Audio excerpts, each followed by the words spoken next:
The first Capcom Cup for Street Fighter 6 is nearing upon us, and we recently just had some more offline Street Fighter 6 action to show us how truly beautiful the game can be at a high level, and also the return of a champion to remind us that he really is that guy right now. I'm talking, of course, about FAV Cup that recently happened in Japan over the weekend. FAV Gaming is a Japanese sponsor that sponsors notable fighting game legends like Ryusei, BBCF, Evo champion and top level Street Fighter 5 and Street Fighter 6 competitor, and of course Sako, fighting game legend for decades at this point. I think the oldest top level player to still be kicking around right now and taking names. So they put on the FAV Cup, which was an interesting invitational event. It featured both an LCQ and a top 8 invitational event with some of the best players from Japan and all over the world, and they put together this pretty hype trailer, which features, of course, a new legendary scene of Daigo yelling.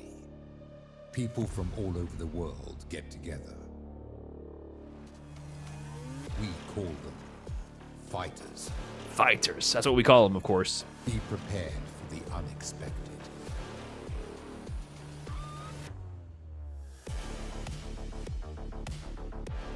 Dropping the synth wave on us.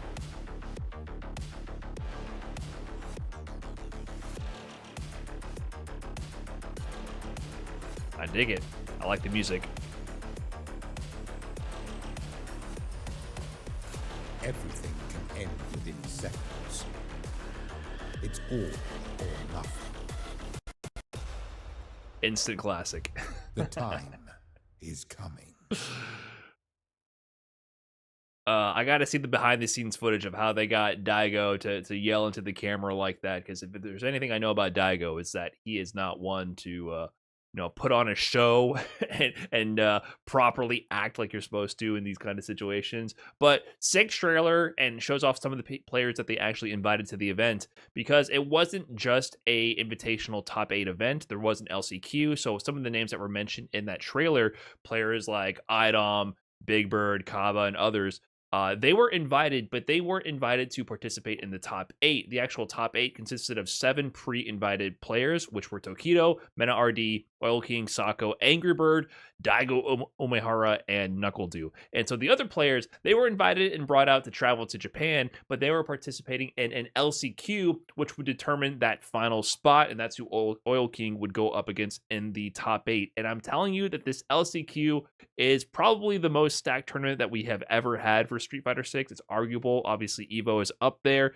but Evo sometimes doesn't have as much top-level Japanese representation just because it's tough and expensive to travel from Japan to Las Vegas. So this tournament is really up there in terms of how stacked it really is. And here from Inkross, he tabulated some of the notable players in the pools for this LCQ. And I mean, just look at that. We have Chris Wong, Capcom Cup qualified Chris Wong, Inaba there, top-level player Kaba, Ryukichi, Yosan in one pool, Itabashi Zangief, Kosako Kabe, Moke in there, Big Bird in there, Mago. I mean, every single pool could be winners finals of the tournament.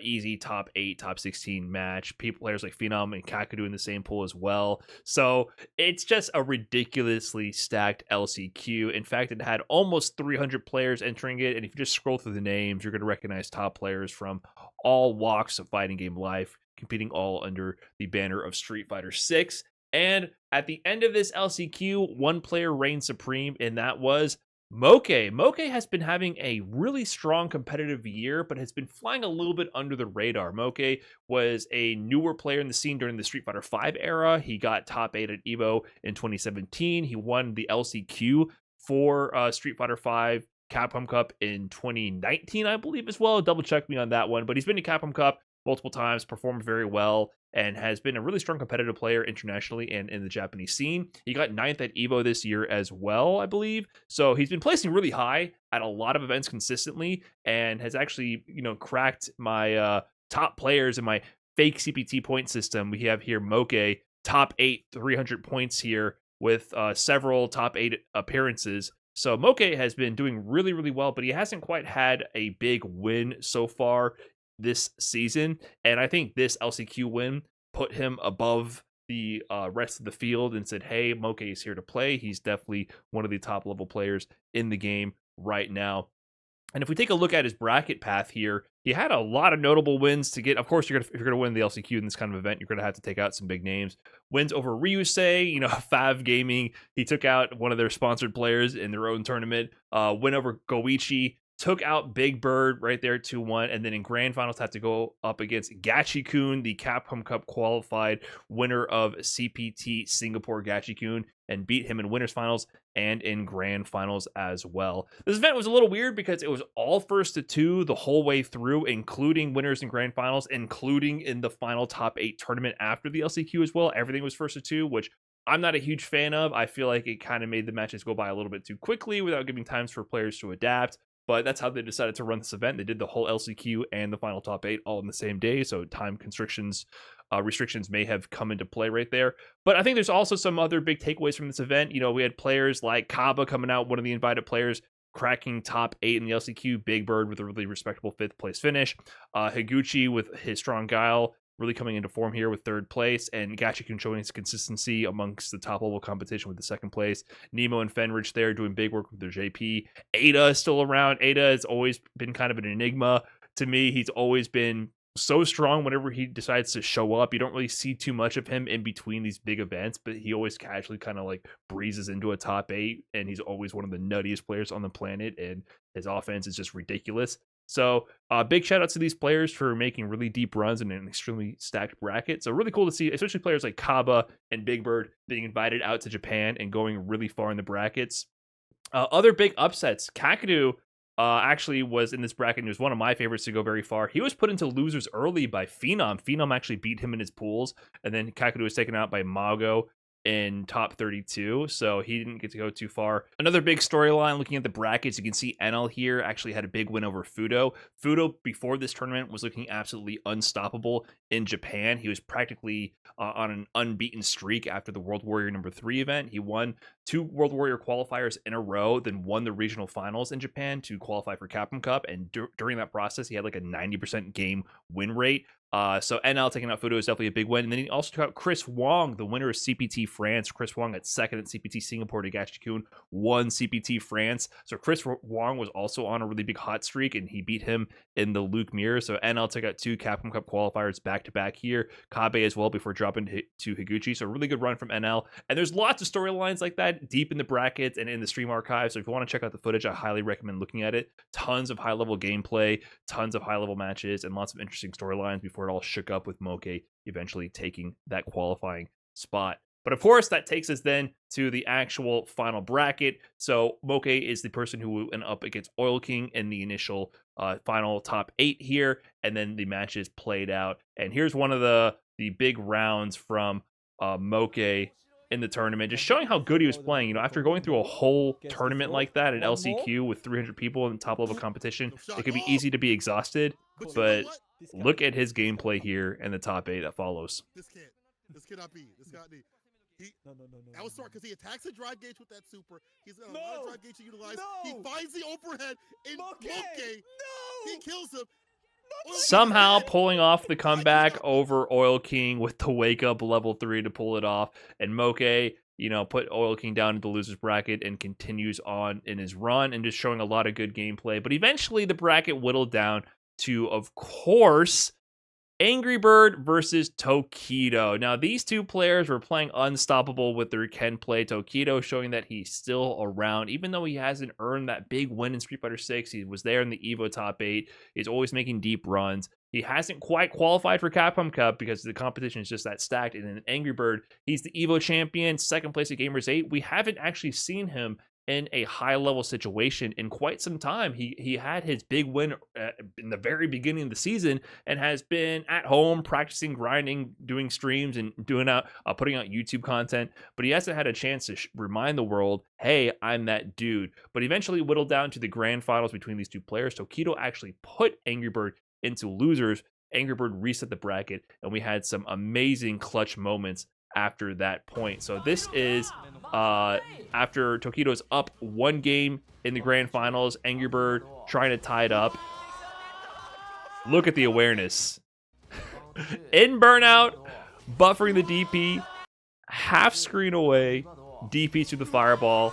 So if you're not using that as a Ken player, if that is not in your arsenal, you should definitely incorporate that. That was super strong awareness there from Angry Bird to tie up the grand finals 1-1. Remember, it's a first to two set. They're speedrunning these grand finals, and that puts the pressure on the players. And you can clearly see that here in this clip. This is Angry Bird on tournament point going up against Tokido, and watch this pivotal moment. Tokido finds the hit. He drops the combo. He finds the low forward drive rush cancel. He was going to combo to level 3 to rebuild his own drive meter and then put a big dent of damage in Angry Bird. But instead, he goes into burnout. He avoids the DI stun, gets caught by the DP to level 3 combo conversion.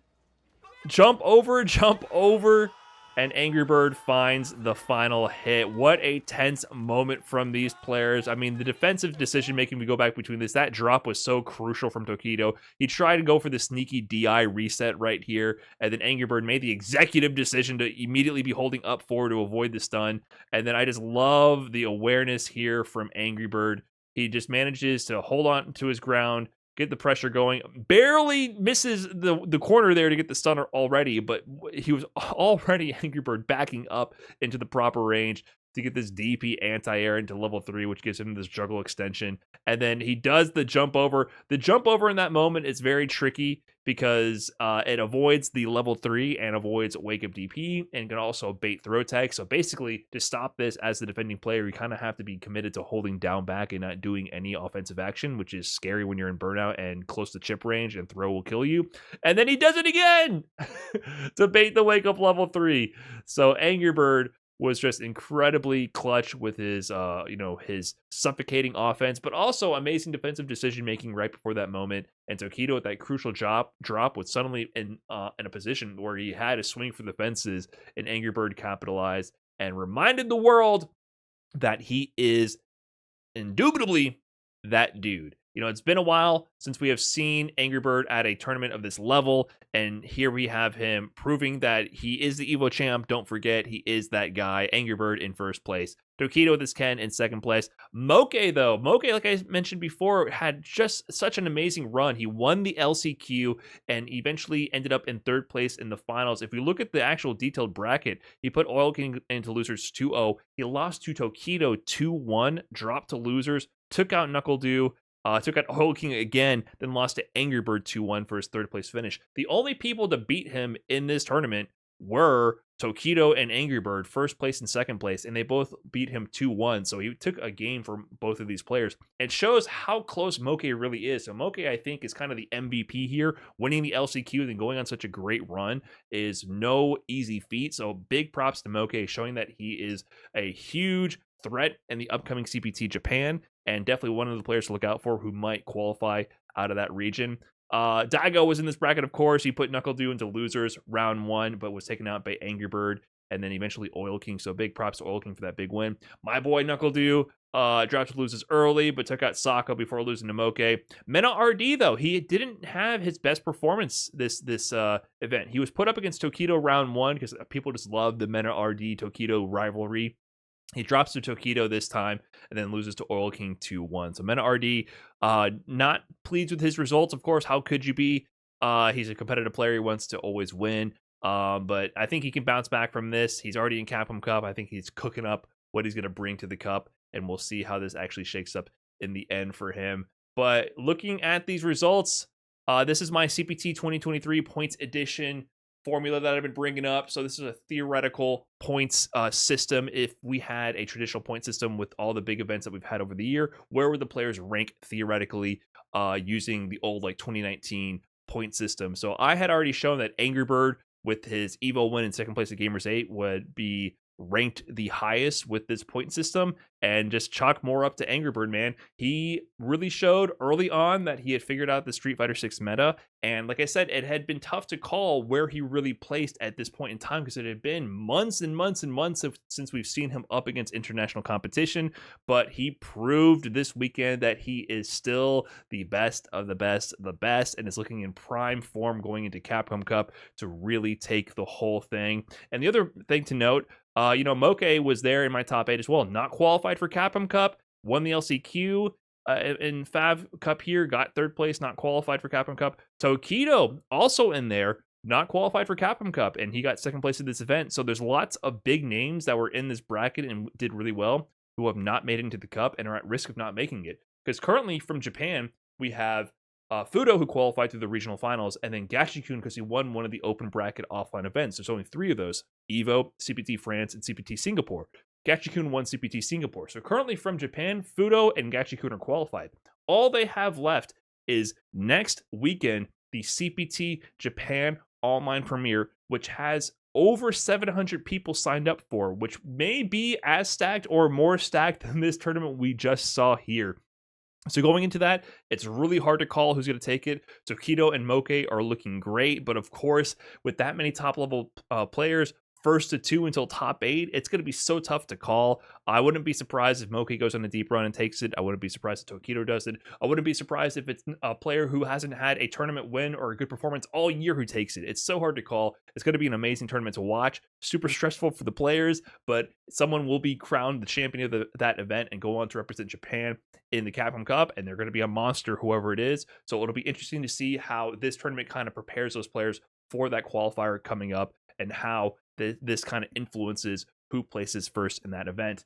But of course, the big takeaway from this tournament is the ongoing Twitter war between the Luke and the Ken players. If you're out of the loop with Street Fighter 6 NA Twitter, good on ya. But there's been this ongoing battle about who's more busted, Luke versus Ken. And of course, with this tournament finish, it was Ken versus Ken in the grand finals, and Luke wasn't really making that many big appearances in the top 8, and there was no Lukes in the invitational top 8. And Dr. African had this funny meme. This Twitter character war is awesome. Y'all are arguing about who has a shinier Lamborghini. Most of us are just happy to have a car that works, with the big crouching medium punch from Luke and the big stand heavy punch from Ken. So yeah, there's more discussions about who's more busted. It's just splitting hairs at this point. You know, they're top tier characters. They're really good, and you can't really judge results to immediately draw a conclusion to tier placement and character strength levels. And also, it is an invitational, which convolutes that sort of extrapolation even more. But this is the most important part of this tournament, of course, is how it fuels the discourse and the Twitter battles that we all love to sit back and grab our popcorn and watch. So that's all I had for this one. Thank you guys for watching the video. Let me know what you think about this tournament, what you think about the upcoming CPT Japan qualifier, and who you have taking CPT Japan. That's the big question on my mind. Let me know what you think in the comments, and I'll catch you guys in the next video. Peace.